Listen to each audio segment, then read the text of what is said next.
Researches గిల్లూరుకు బయలుదేరామండి. వెళ్ళే దారిలో tiffin చేస్తున్నాము. చక్కగా ఇడ్లీ, కారం, చట్నీ, మసాలా దొరికిందండి. సో హ్యాపీగా టిఫిన్ చేసుకొని ఇందులో రీసెర్చెస్కి వెళ్తున్నామండి. ఎందుకంటే ప్రతి నెల మా కార్డు రీసెర్చెస్ కార్డు అప్డేట్ చేయాలండి. అలాగే ఏమైనా సమస్యలు ఉంటే చిన్నగా మందులు తీసుకొని వచ్చేస్తాము. గైస్, మా బ్లాగ్స్ ఇలాగే, మా షార్ట్స్ ఇలాగే చూస్తుండండి, లైక్ చేస్తుండండి. ఆనందంగా ఉందామండి. ఆరోగ్యమే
అయిపోయిందండి.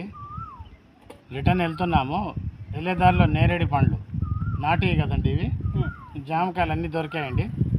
సో ఆరోగ్యానికి బాగుంటుందని తీసుకుంటున్నామండి.